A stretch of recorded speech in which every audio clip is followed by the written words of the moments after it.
Warm good afternoon to everybody. I think we are not on time. We already have, a lot of attendees. So I think we could get started. Dr. Tanvi, are you okay to get started? Yes, yes. All All right. right. So I'll just uh, one, of course, there have been, a lot of developments this week as well, and we've tried encapsulating those developments in our presentation today. Um, while on the ground, from a supply demand perspective, the challenges continue to remain. We will discuss what is our view on perhaps when the situation could start easing up. We've been spending a lot of time looking at and sieving through what is available publicly, being reported in media in terms of the quantities of vaccines that have been ordered, vaccines that are on their way from different countries, et cetera, et cetera. And based on that, we'll have our views, which we will discuss. Again, the last week has been difficult for, I think, all of us, especially here in India. Um, the tragedy has stuck, in some cases, closer to home, of course, in our own organization. So please accept our condolences and our support for all the families that have lost their near and dear ones, and for all those who continue to battle recovery at this point in time. Our prayers are with them for a speedy recovery. Uh, so that said, today I'm going to be joined by Dr. Tanvi, who's going to be taking us through this presentation. I will, of course, chip in as and when required with my views. Dr. Amit, unfortunately, is himself recovering from COVID at this point in time, and he will not be able to join this call. So without further ado, over to you, Dr. Tanvi. Thank you, Aris, and once again, a very warm welcome to all of you. Thank you for joining us today. So without further ado, let's begin and just straight away dive into the presentation that we have for today. So again, some parts of it may be repetitive, but it will just put things in perspective for all of us as we move ahead in the discussion. So eligibility, so the current eligible beneficiaries again are all the healthcare and frontline workers who is specified by Ministry of Health and Family Welfare. The citizens who are aged or will attain the age of 45 years as on 1st of January, just in under quotes, these citizens will receive free vaccinations in central government centers, and we'll talk more about it as we talk on the pricing of the vaccinations. From the 1st of May, again, anyone above the age of 18 years are eligible to receive anti-COVID vaccines. These needs to be procured by the state government or in the private market, and these will be in a non-complementary or non-pro bono basis. Moving on, talking about a little about the approved vaccines for use in India. So again, this hasn't changed much there, but currently, just touching upon, there are 3 vaccines that have been approved for use in India. The first one, as we all know, is Covishield. It's developed by AstraZeneca Oxford University. It's manufactured under license by the Serum Institute of India. Covaxin is indigenously developed and manufactured by Bharat Biotech. Both of these vaccines are in use in the country since January 16th, where actually the COVID-19 vaccination drive began in the country. And of course, because of the production capabilities of Covishield, we've seen that the prevalence and availability so far of Covishield was slightly higher than the Covaxin. Sputnik is one of the vaccines that have been approved in India again for emergency use on the 12th of April 2021. It is being currently manufactured by Dr. Reddy's Laboratories. However, the RDFI has also signed MOUs with 5 additional manufacturers, and that will hopefully ramp up the capacity. We'll talk more about how many vaccines have reached now and then what status are they in the coming slides. Yeah, so talking a little about the vaccine supply or the procurement models. So there are basically two types of vaccines. So some which are imported or ready to use vaccines like the Sputnik, and the others which are manufactured in the country. So those which are manufactured in the country again will be divided into 50-50% supply. The 50% of the supply is going to be going to the central government of India, and the remaining 50% of this supply is going to be other than government of India channels, and this is essentially the state governments, private hospitals, and in some cases certain large industrial establishments as well. Now, from the 50% of the share that is will be supplied and provided to the government of India, uh, the government of India will also allocate some of these vaccines to states and union territories. There will be certain criteria that will be decided. So basically the extent of infection, of the prevalence and number of active cases, also the performance of the states for vaccination. So how the speed of vaccination, the number of people vaccinated, the utilization. Another criteria that will be taken into consideration is the wastage of vaccines. And this criteria technically will affect the share of the government vaccines negatively. And based on all of these criteria, there would be a state-wise quota that would be decided, and accordingly, vaccines shall be provided to the states. Vaccines like, for example, the Sputnik, which are imported, the raw materials are imported, or these are mostly ready to use vaccines and would be just assembled in the country. All of these 100% are to be open to the other than government of India channels, which is, as I said, essentially state governments, private hospitals, and some large industrial establishments as approved. A little bit on the COVID-19 vaccination centers. So again, there are government health facilities. This could be central government run facilities, or the state governments and union territory run facilities. And this also includes government medical colleges, district hospitals, local authority run primary health centers, urban health centers, etc. And certain health facilities of other ministries like railways, ESIC, home, etc. also fall under the government health facilities. Excuse me. Private health facilities essentially are all of these private hospitals. Now, these private healthcare facilities could be any private health facility who is registered under the COVID app as a COVID-19 vaccination center and is eligible to procure vaccines in the private market. Um, a point to be noted is that for any facility to be operated as a CVC, they must have a sufficient cold chain equipment, space and infrastructure, which includes waiting area, vaccination and observation areas. And they need to have a sufficiently trained vaccinators as well as verifiers or supervisors, and they need to be able to manage adverse effects following immunizations. These are something which are essential. uh, Talking about workplace vaccination, so again, these are workplace vaccination COVID vaccination centers. There are certain caveats when you want to be eligible for workplace vaccination center or on-site vaccination. So there need to be three manpower, sufficient staff that is required, at minimum of 2 nurses per location.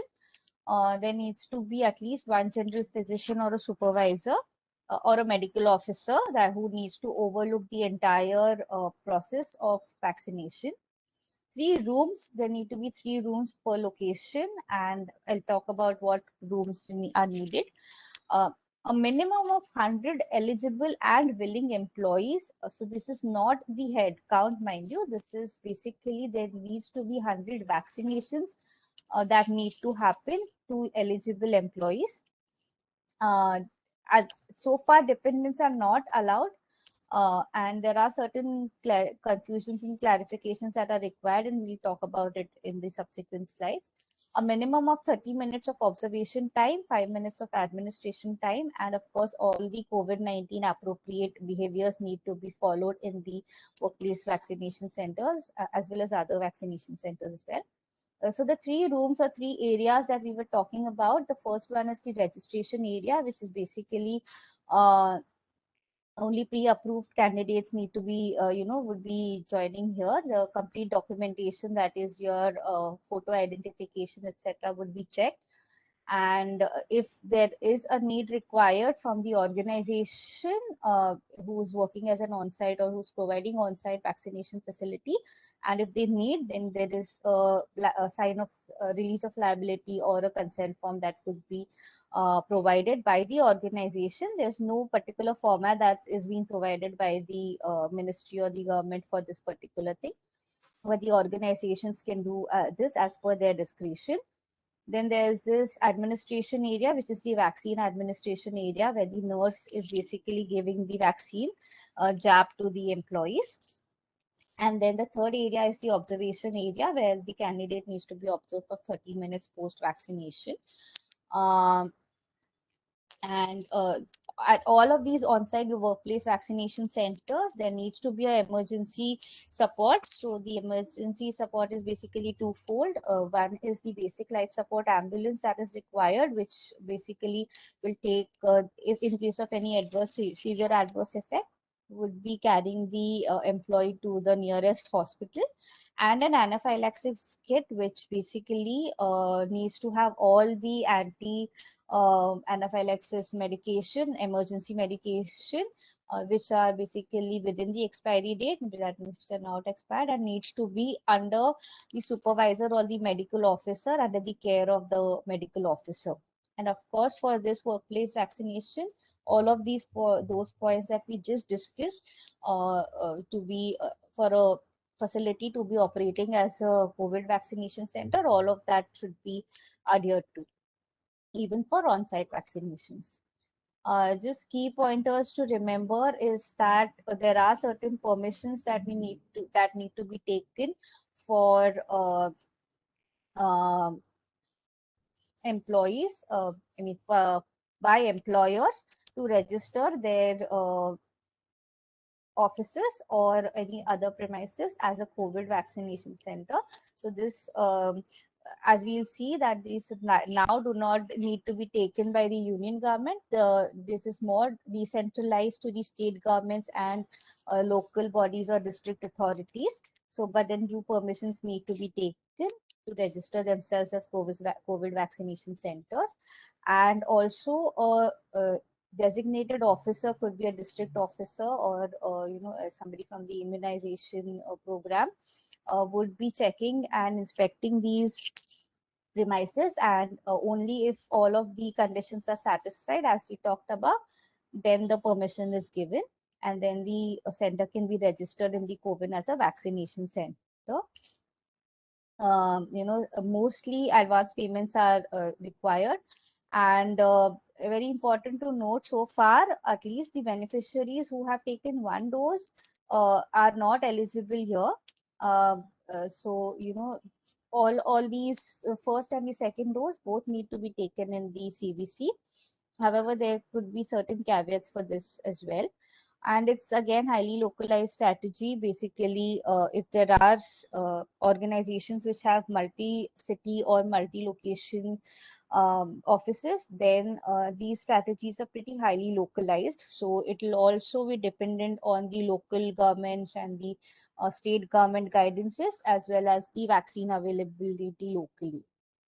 That's a little bit about the vaccination centers and on-site vaccination. Um, so far it's mandatory in all of the cases, whether it's 45 plus or especially in 18 to 44 years of age, that the registration and appointments need to be scheduled through the CoWIN app or the Arogya Setu app or other government applications.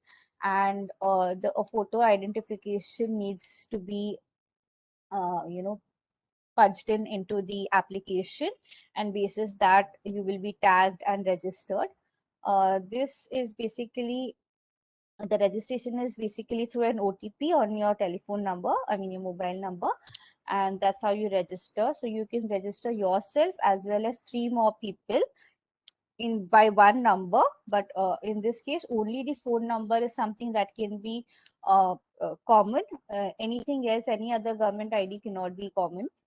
there need to be so total of 4 registrants in one application. Then you can actually book your appointment and then get vaccinated at the scheduled date. A little bit on vaccine pricing. So that the free vaccination is basically a little redundant. Now only vaccination that can happen on a pro bono basis is in the Government of India or central government run vaccination centers for all the eligible employees, basically healthcare workers, frontline workers, and only people above 45 years of age. So for people between 18 to 44 years of age, there is no option of a free vaccination. Also, the hitherto pricing of 250 rupees vaccines in private centers is absolutely obsolete and redundant.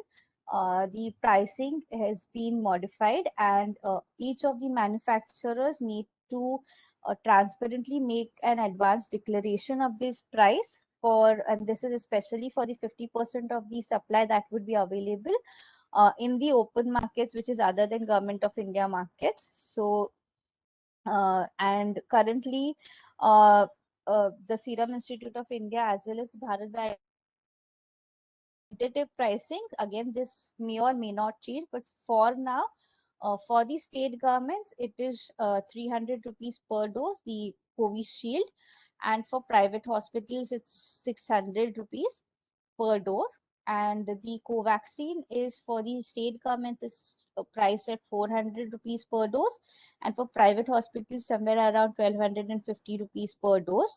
Again, as just to reiterate, these may or may not change as the vaccines will become available. Uh, Also, these doses will then be made available to the public, maybe at a slightly higher cost, because private providers will definitely mark up the prices to include the cost of administering. And of course, because they are the procuring increases their overhead costs, so therefore could be a certain amount of profit element that could also be added. So then that pricing depends on the vaccination center that you would be choosing. The cost for the Russia's Sputnik V vaccines are yet to be revealed.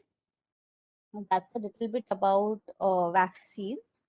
Um, Before we move on to accessibility and making affordability and the funding approach, I would just quickly stop sharing this and I would just take you through the uh, Word document that we've created for the um, recent most updates that have been received, the circular that have been received. So some of these points are repetitive. Can someone just confirm if my screen is visible? Yes, Tanvi. Yes, please.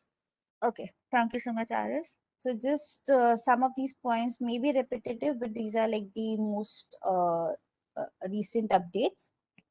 So again, the first point is that irrespective of being whichever government or private or industrial vaccination center, all of these needs to be registered as a COVID vaccination center on the COVID system, regardless of where you source your vaccines from. And then from there, all these CVCs will have to record the vaccinations administered and issue these digital certificates, and also need to report the AEFIs, that's adverse effects after following immunizations. Again, this is pretty self-explanatory. Uh, there are certain eligibility criteria for any center to be registered as vaccination center. We've already talked about it. It needs to have cold chain equipment and capacity, sufficient infrastructure, rooms and space available, and for observation, administration and registration. Uh, so if an industrial establishment has has a hospital with all of the conditions that are laid above met, then such industrial establishment can be registered as a COVID. So basically, what is happening is that there are these large organizations like who have big, huge campuses, and they have large on-site occupational centers or even a hospital within their campuses. So with, they can basically register these hospitals as industrial and the large occupational centers as COVID vaccination centers, and then that's how they can basically do and conduct an on-site vaccination. Again, uh, most of these would be governed by the Factories Act, so they have these occupational centers which provide excellent infrastructure and meet all the criteria for the an organization or premise to be registered as a COVID vaccination center, and that's how these large industries are currently planning to do their on-site vaccinations. I would just like, invite Aris to explain this particular point about mapping of CVC with a private CVC. Sure, Aris? Tanvi. Thank you. Yeah, sure. So these are a set of regulations that came out on the 25th of April from the Union Health Secretary, Ministry of Health, and basically outlined the shape of how the vaccine ecosystem is going to look beyond the 1st of May. And obviously, we are already 6-7 days beyond that date. But the most important thing, which is of context here, is the fact that the government allowed workplaces, quote unquote, and industrial establishments, quote unquote, to register themselves on the CoWIN application system as a vaccination center in their own right. Now, once you register as a private COVID vaccination center, the you could put the slots on the CoWIN app, but you could also procure vaccines directly from the manufacturers, and that is what was available is available even today to organizations who have medical infrastructure in-house. But when we look at what is actually the prevalence, we will see that such medical infrastructure is limited to only a handful of large organizations perhaps who may be governed by Industrial Factories Act, or large perhaps IT campuses which may have a substantial occupational health center. For most organizations that are not that large and who might not have an on-site medical infrastructure, they have been now allowed to map themselves with any private COVID vaccination center, wherein that vaccination center could then procure vaccines on behalf of that organization, and the employees could get vaccinated. And such establishments could also come into your organization, which has been mapped, and such vaccinations could be given on site. So pretty much as organizations, when you would be evaluating the option of having on-site, on-premise vaccination centers, this is the process that you would be most likely following there. So yeah, so that's it, Dr. Tanvi. I mean, that clarification, we could move on. Thank you, Aris. Moving on, as I mentioned just a few moments back, henceforth it will not be necessary for the state or union territories to send proposals for registration of or approval of new CVCs to the union government. The state and union territories may just designate appropriate authorities at the state as well as district level, to ensure that all of the criteria are met with, and the designated authority would then provide certain permissions to the new CVCs and approve the new CVCs.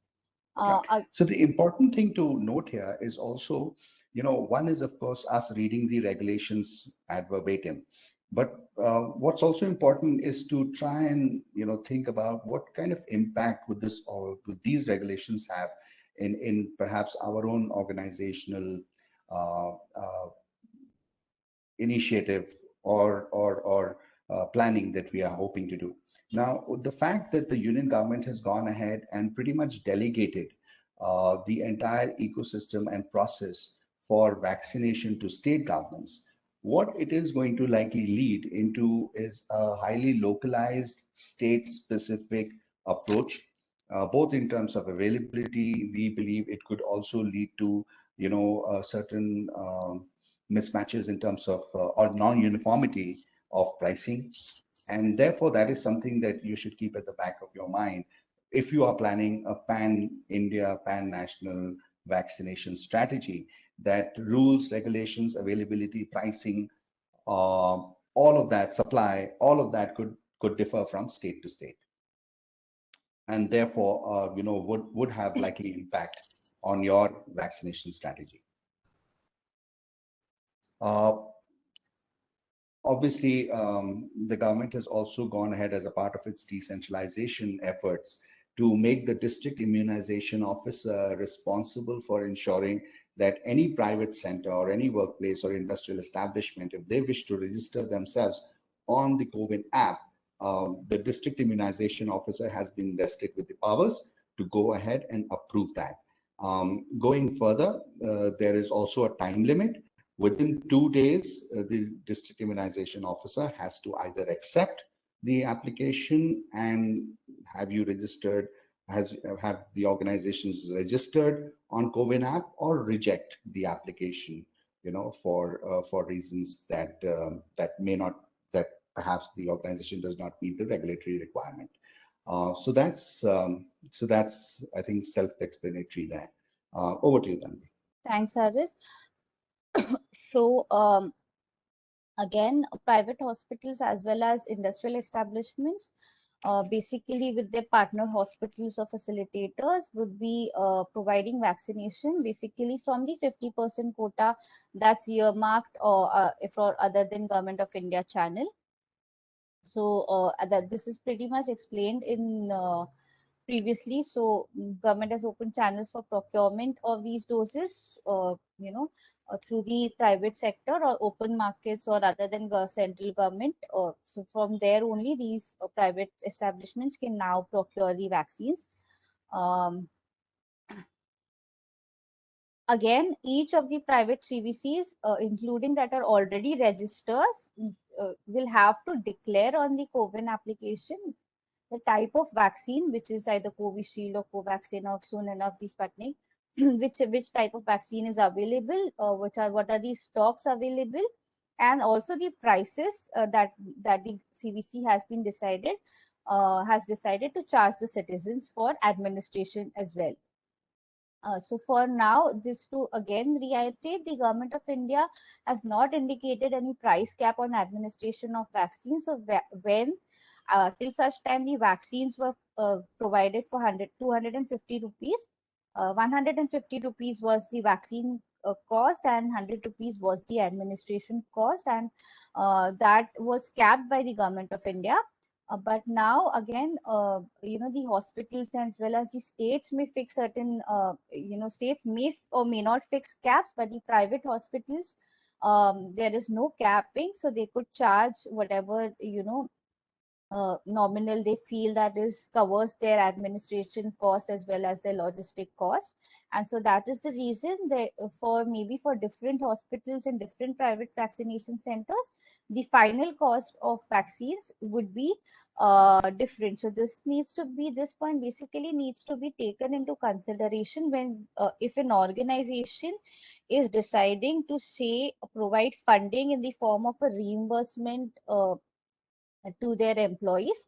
So the pricing could be different. So there may be an option of where the organization caps the per head reimbursement amount, or maybe they basically tie up with certain hospitals, and only that those hospitals can be allowed to vaccinate, just in case the employees needs to take the benefit of the reimbursement that the organization is allowing. So that needs to be really taken into consideration in that from an organization point of view. Of course, the vaccine types and the pricing will be reflected in the appointment module, so citizens will be allowed or able to make informed choice.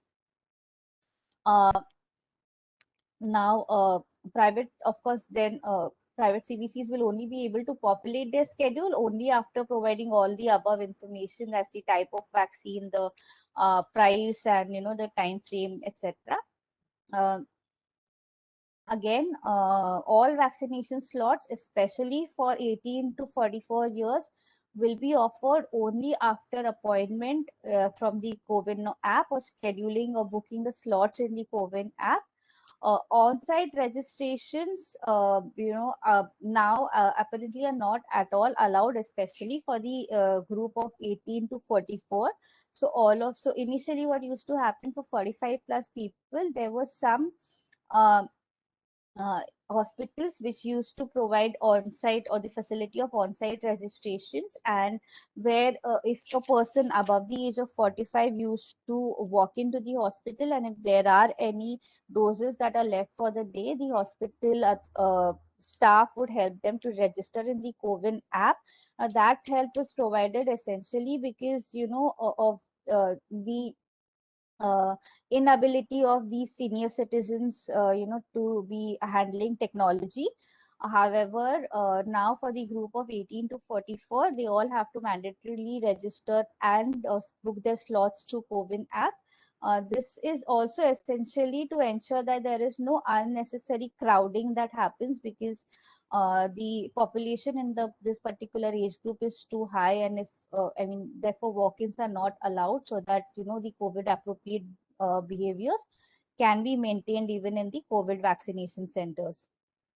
Uh, Again, yeah. Uh, so basically, if it's an on-site vaccination center, then there will be, or there already will be, the information will already be provided to their employees. So then again, that becomes a little redundant for on-site vaccination. So again, all healthcare workers, frontline workers, and citizens above 45 will continue to be eligible free at government, central government vaccination centers, and paid at private CVCs. So since April 20th, sorry, all eligible citizens are allowed to register for vaccines in the COVID app. That's from 18 plus. And online registrations, as I said, is mandatory for the group of 18 to 44 years of age, and there will be no walk-in registrations for this particular group. This actually has started from May 1st. Again, for a lot of people, vaccine availability is a challenge. Central government will continue to vaccinate those declared eligible so far, frontline workers, healthcare workers, and above 45 on a pro bono basis. I think more or less we've talked about everything that's there. So we've already covered. Yes, Dr. Tanvi. I suggest that we move back to the presentation in the interest of time. What we can actually do is we have sent this, shared this to our client list. We have also put this in our resource center. So should you need a copy of this, it is available there. We will check and double check. If it's not there, we'll put it up on the resource center, and we'll be happy to take any further questions that you have on this document. All right. Yeah. So, Aris, would you like to take this, or should I continue? I'll take this. All right. Okay. So now there are two areas that we really need to think about from an organization's perspective. What are organizations currently doing in terms of helping facilitate access to vaccines for their employees? And the other facet is what are organizations currently thinking or doing to help fund for these vaccines for their employees? So let's address the first question of access to vaccines. Now, this has been a rapidly evolving situation for the last, I would say, 3 to 4 months. Every time organizations have come down on the discussion table to figure out a strategy, the rules of the game have changed. Today, I mean, we always knew that at some point in time, governments government would allow on-site vaccination primarily because there isn't enough infrastructure to vaccinate large number of people in a country like ours. And therefore participation of employers would be sought for at some point in time. And I think the 25th April circular makes it really clear that now it is allowed. We've discussed how the regulations have been framed around that. So therefore, on-site vaccinations are now possible. The second most popular approach is to, and especially for organizations that do not have medical infrastructure in place, is to reach out to hospitals and, attempt to do tie-ups. Now, the reason why I say attempt to do tie-ups is because currently most, I would say 99% hospitals, and I would say even 100% hospitals, are actually taking in expressions of interest from clients. They are merely taking down the interest of a corporate that would be interested in getting themselves, their employees vaccinated. Some organizations have actually gone ahead and even raised purchase orders, but all of these are non-binding. So the operative word is non-binding. There is no certainty or turnaround time about the availability of vaccine as to when the vaccine would be made available. And there is no certainty on the pricing at which the vaccine will be made available to the end beneficiary.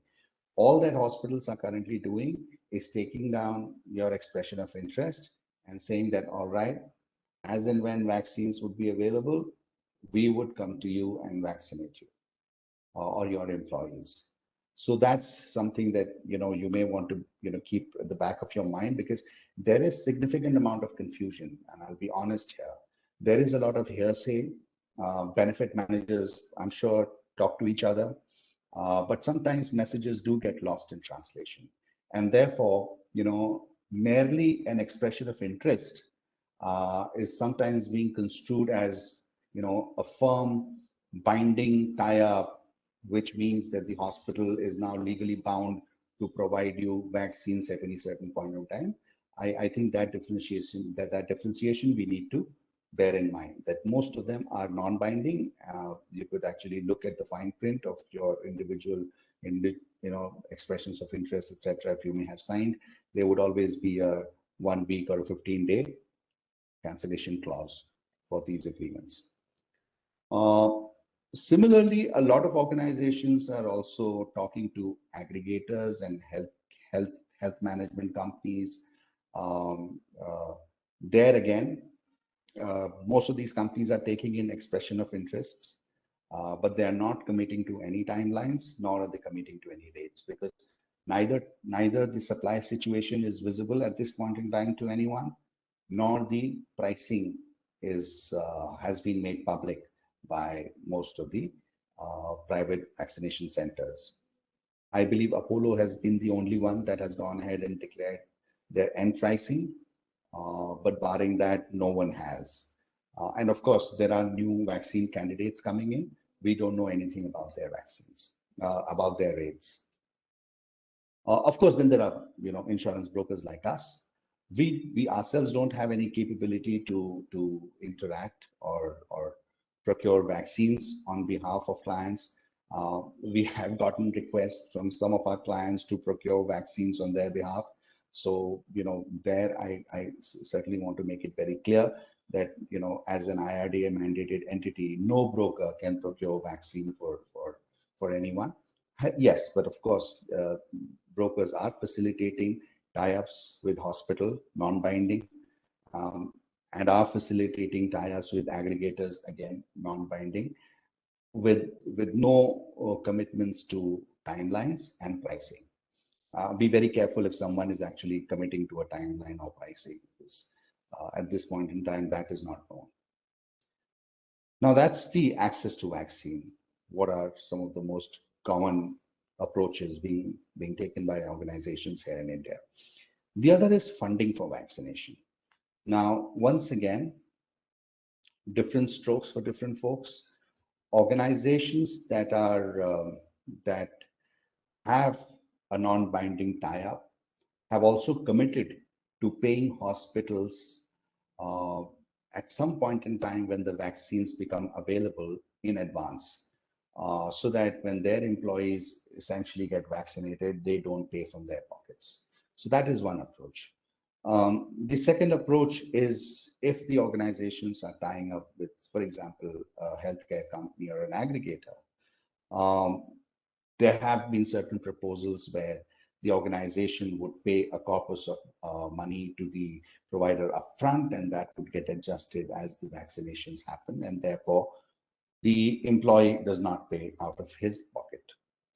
The third approach is to fund the entire thing through the insurance program and manage disbursals to the PCVCs through the TPA. And that's another approach that organizations have taken to make sure that there is no financial burden on their employees. Then, of course, there is another model, which, in our opinion, is a very practical model, saves a lot of time um, of everyone, and a much simpler model to implement, and that is a clear reimbursement model where an employee gets vaccinated, pays the amount, gets the bill, and claims reimbursement from an organization on production of valid receipt. And there are, of course, very, very small portion, a very minuscule population of organizations that have given a one amount to employees as the COVID allowance, and whether the employee goes ahead or utilizes that or not, it still gets paid, and that is supposed to take care of any financial burden on account of COVID vaccination. But again, just to highlight, this is the least popular. We may have seen maybe one or two cases, but not a very prevalent approach. Dr. Tanvi, if we can move to the next slide, please.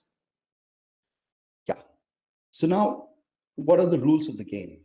The ministry has now allowed establishments and workplaces to be covered. And of course, there are caveats and there are regulations that one needs to bear in mind. And those have been highlighted by Dr. Tanvi earlier on in the slide. The employers can also map their workplaces with other PCVCs if they don't have their own infrastructure, which means if an organization does not have its own medical infrastructure, they could still request any other PCVC, i.e. a hospital or a healthcare provider, their COVIN PCVC, COVIN listed PCVC can be mapped to that private company. This is no longer a national strategy. So prior to 1st of May, the entire vaccination program was being spearheaded under a national program. That is no longer applicable. Of course, there are advantages and disadvantages. The experts are divided on that, but at this point in time, state governments have a much more robust say in crafting their own vaccination strategies for their respective states. And therefore, we could see state to state variations in terms of rules, applicable rules, perhaps supply, and also pricing. At some point in time, we would also see variations in availability of brand A versus brand B versus brand C. And as these brands keep increasing in due course, we would see different availability thresholds as well. I just mentioned that hospitals and aggregators are beginning to accept expressions of interest from organizations which are non-binding. But at this point in time, providing some sense of relief to organizations who are worried about how do they address the issue of getting their employees vaccinated. of course, the big elephant in the room is the fact that most of our clients in the service industry and IT industry are working from home, and therefore, is this approach really um, good for them? I think that's something that organizations themselves would need to answer, but that's what the rule is at this point in time. The private sector at this point in time is broadly non-committal, and I've mentioned this earlier about A, when the vaccines would be available, and honestly, no one has an answer to that. And B, what cost would be levied to the end beneficiary? Because at this point in time, everybody's looking at the state governments to understand if there is any indication of price capping of administration charges, or if there is going to be a sort of a universal scheme of vaccination, which is going to be more popular. So currently, it's wait and watch for vaccines. But one thing is fairly certain, that irrespective of the fact that now every adult above 18 is eligible to get vaccine in whatever form or shape, the supply constraints continue to weigh heavy on the availability of vaccines across board. Now, whether it's central government vaccinating folks who are 45 years and above, or it's private centers who are currently struggling, and in most cases don't have vaccines and therefore have not opened their slots. In large cities, we've seen largely the state government run urban health centers and primary health centers that are offering limited amount of vaccinations per day, but the overall supply is still very constrained. Next slide, please. Dr. Tanvi, if you could move to the next slide, please. Yeah. Now, what's our view on employee vaccination? One, of course, and I alluded to a little while earlier as well, that there is considerable amount of noise and information clutter out there. So information at times gets lost in translation. Something else is assumed. A lot of things are, being worked on assumptions at this point in time, and organizations are showing a little bit of impatience with the speed of decision making. Sometimes that could get reflected within their own vendor ecosystem as well. But the reality is that the vaccine policy and the vaccine situation still continues to be extremely fluid and extremely dynamic, and therefore our advice would be for organizations to wait and watch and see how the entire ecosystem pans out and crystallizes in days to come, and be rest assured that at this point in time, no organization is better than the other organization in terms of providing vaccines to their employees, right? Because there is only a limited amount of doses in the country at this point in time. We also see that the shape of private sector is not what most of our clients were expecting. I think there was an expectation that the moment the vaccination ecosystem is privatized, somehow the vaccines availability and the ease of getting the vaccines, the ease of doing on-site camps for vaccines would be much easier. And I think perhaps somewhere our frame of reference was the seasonal flu vaccine availability, which we used to often debate with the benefit managers as to whether it should get done or not. This is very different. So in spite of the fact that there is an element of privatization that has been brought in, the supply is still influenced by the governments. And therefore, the ease that we were expecting as organizations that would happen is not showing through. So that's something that, especially for some of our clients who've logged in from overseas, they need to make a note of this. In our opinion, the demand-supply mismatch between for the vaccines, especially for the 18 to 44 years, which should be the demography of concern for most of you, is going to continue well into the third quarter of this year. We don't see that situation, changing very drastically at this point in time. Given the information that we have about the total doses that the government of India has ordered, the supply capacity, and the third candidate, their consignments coming in, we believe that this is going to go well into the third quarter. The situation on vaccination is not going to improve substantially. I've already touched upon the fact that yes, or there are certain organizations that have started signing letter of intents and expressions of interest at this point in time. However, we would like to advise our clients to ensure that they don't make any advance payments to any of these hospitals at this point in time. Largely, of course, I mean, the final decision, we would leave it to you, but our advice is that in the lack of any clear visibility on the supply and the availability and the pricing of the vaccines, you may just end up blocking money, with the hospital providers who'll be very happy to take it actually, without any real advantage accruing to you as an organization. So don't do that. That would be at least our advice.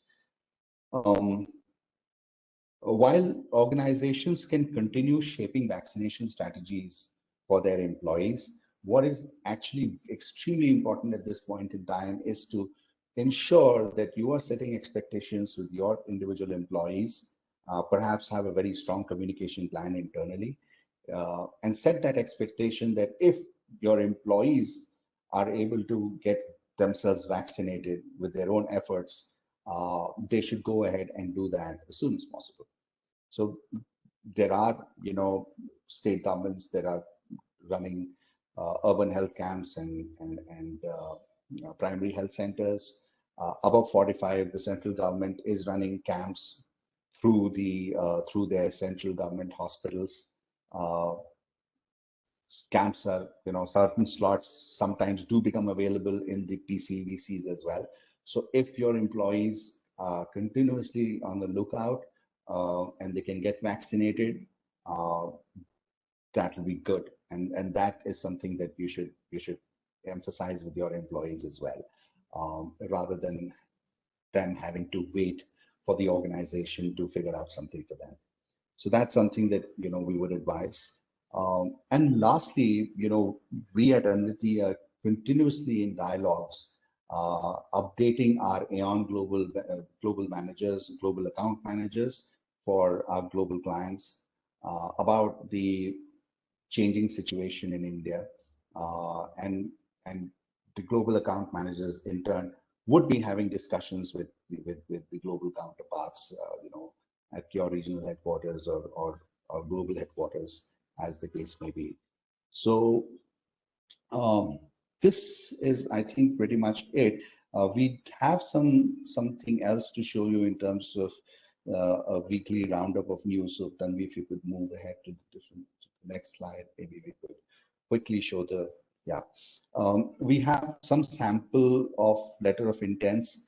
I'm sorry about the resolution here, but we could send some sample, and we are actually, when we are discussing with most of you, I think we've already shared some sample of letter of intents, but that's fine, Tanvi, we could move on. This is something that has been shared with us by some of the leading hospital chains, and we thought that we will share this with you, but we could go ahead. This is some of the vaccine related news that has come out over the last week. I think the most controversial one that has been politically, at least, is the fact that the government has ordered for additional vaccines, but it was ordered only on 28th of April. And therefore, when that stock actually hits, remains to be seen. So that is something that one has to keep in mind, and therefore looking at sifting through all this information that is coming in the media, we've been able to make a projection that till the third quarter, we will not perhaps see any easing up of situation around vaccine bottlenecks.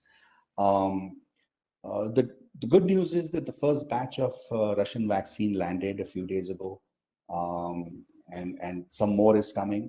So hopefully that should make a slight impact to the availability, but a lot of work still needs to be done there. We don't know what is the pricing, where all would it be available. So we will have to wait and see how this pans out. But we don't see a significant impact being made by the third vaccine candidate hitting us now. The scale and capacity required is, of course, much larger. Obviously, you may have heard that India is in discussion with Pfizer on trying to launch Pfizer in India, but these are early discussions, and we'll have to see what comes of them. Pfizer again is facing global shortages in countries where they have been approved as well. So we will have to see, where that goes. Next slide, please. That brings us to our weekly roundup and debrief. Some of the information may have been repetitive, but for the benefit of those who join us for the first time, we go through this motion. Apologies to those who have to bear this every week, but we try and update information as it happens on a weekly basis, and therefore, there is something for everyone. The chat is open now, and if there are any questions, we'll be happy to address them at this point in time. And if not, then perhaps we can get answers. You can drop in an email to us, me or Dr. Tanvi. Our emails are available, and we'll be happy to address those questions for you. Or you could reach out to your client relationship managers, and through them we could get on a one-on-one discussion. Aris, can you access the Q&A as well as the chat section, or there are a few questions, if you could take them up, or should I read the questions to you? Well, I will make an attempt, all right, and if I miss something, you could perhaps drop in. So there are a few. Yeah, there was one question that in fact it was a comment that came on early in the middle of our presentation, where there was a request to see a slide on workplace vaccination. What we will do is that we will be putting up this recording tomorrow or by Monday on our Anviti Resource Center, and therefore this recording would be available. Should you want to have a one-on-one discussion around any aspect of this presentation, please feel free to reach out to your CRM or the sales colleague, and we'll be happy to address those doubts if you want to clarify something. I think the second question was how will we be able to know mapped private center in a district or an area? So I didn't get this question, but okay, let me attempt and answer that. There are so currently all private vaccination centers are listed on COVID, are registered on the CoWIN app, and therefore you can see them. Government has now allowed companies ABC to register themselves as a vaccination center and on the CoWIN app. So therefore, when your employees, say for example, company A, they would be able to see company A on the CoWIN app. They will have to go themselves, and they have to go there and register themselves on that particular slot under that company, which will be showing as a vaccination center, right? So that's how you will get to know that you are a vaccination center yourself. Now, how would you know if you are mapped to another private vaccination center? See, that's an exercise that you as an organization yourself will do. So for example, let's say an organization based out of Gurgaon does not have medical infrastructure. They may go to a Fortis hospital and say, hey, we'd like to get on-site vaccinations done. So therefore, can I go ahead and map myself to your PCVC? And that's how that will happen. So if I've understood this question correctly, You would not need to know by any other source except the fact that you yourself will be doing it, and therefore you will know. We would like to buy a vaccine. Will you be able to help us for the same? So unfortunately, I think I addressed this question during our conversation. The answer is unfortunately no. Um, I think there was one participant who had challenges with the audio, uh, but I hope we've been able to reach out to most of you. If like I said, we will be having a recording of this up on our website by Monday. So please feel free to go and have a look there if you missed out some portions. Yes, Anviti could help you organize a vaccination camp. However, we will have to be very clear in terms of our approach and accountability in terms of what we are responsible for and what the other parties bring on the table, but we could certainly facilitate conversations. So yes, we can help there. Is there any provision in the CoWIN app to apply? Yes, absolutely. So no. So what you will have to do is that you will have to make a formal application to the district immunization officer and follow a prescribed procedure. The district immunization officer has 2 days to accept or reject your application. If your application is accepted, your industrial establishment will start reflecting on the CoWIN app, which then your employees will go ahead and register on. If CAN 45 and above will continue to get vaccine as of now. See, yes, absolutely. See, everybody from 18 years and above is eligible to get vaccine. And the question is that we came to know that there have been said no for vaccination. Yes, they've been said no for the vaccination because the vaccine wasn't there. The doses weren't there. But yes, I mean, everyone's eligible for vaccination above 18 years of age now. What is the signed release of liability? It is basically, a documentation that goes ahead and absolves the organization of any liability on account of any adverse effect that may happen to an employee. Um, Therefore, protecting you legally from any liable cases there. Who are the vendors with which Anviti can tie up for all India vaccination of employees? See, it's very difficult to at this point in time to address this question because there are no pan-India providers, and if there are any pan-India providers, there are maybe one or two like that. Uh, we will have to look at creating a strategy that is localized in nature, and therefore we may have to reach out to independent, localized providers for this approach. Yeah, we are. So is Anviti helping to tie up with hospitals? Yes, we are actually going ahead and facilitating discussions. But like I said, please bear in mind that these tie-ups are non-binding tie-ups. And currently, at this point in time, neither the vaccine doses nor the availability of the same is being committed by any party.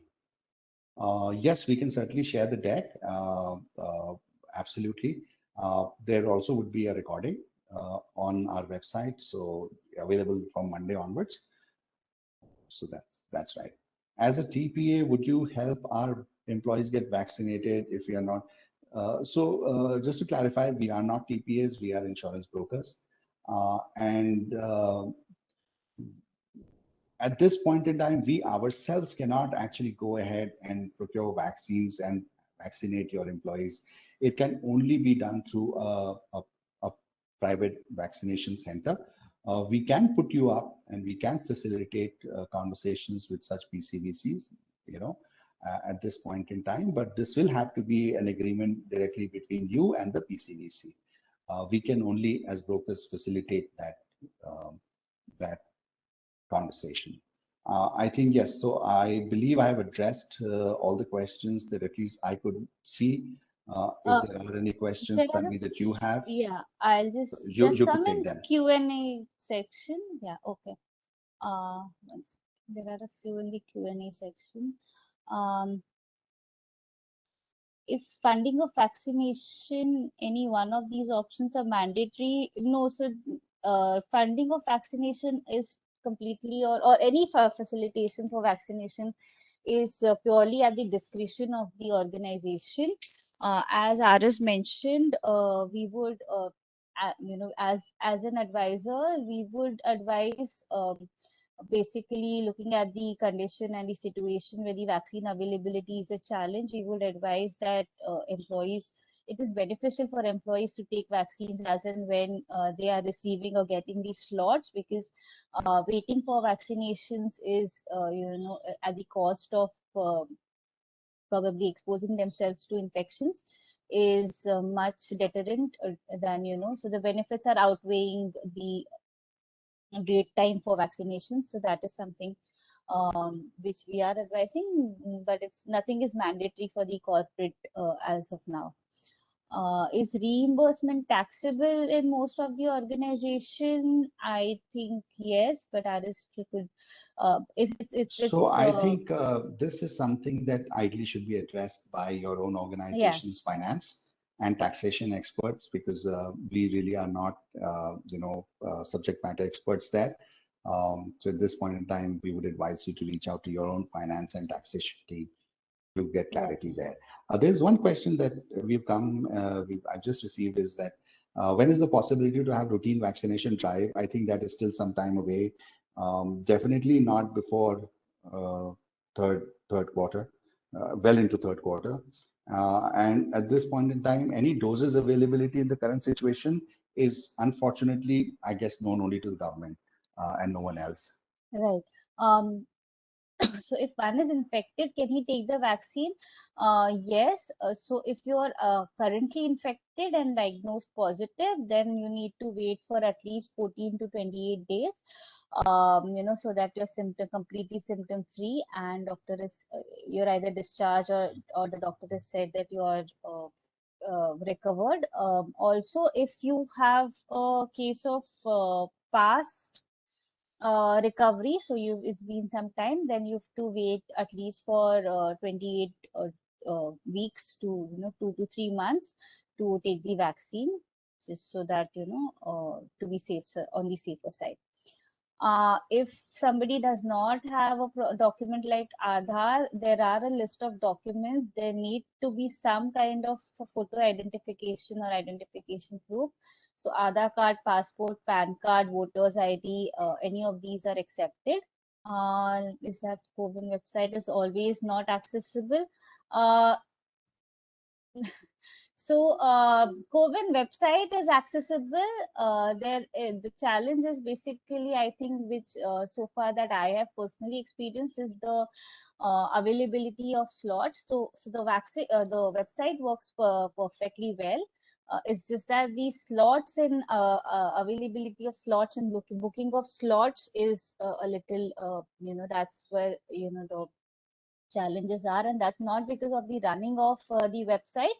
It's basically because of the challenges in availability of vaccines with vaccination centers, and as well as, a lot of people trying to book the slots together, so they are getting over in a matter of minutes. So that's the challenge, but I think the website is working fine. And Aris wants to add Dr. Tanvi, anything. I had a question which says that, hi, as you had shared that the vaccination regulations vary from state to state, can we get any update there if you wish to inquire on? So just let me clarify. No, the vaccine regulations remain constant for the entire country. What can differ from state to state is the pricing and the availability. Some states, for example, may go ahead and put a pricing cap on the administration of vaccines by all parties, including private hospitals. It has been done in the past with RT-PCR testing.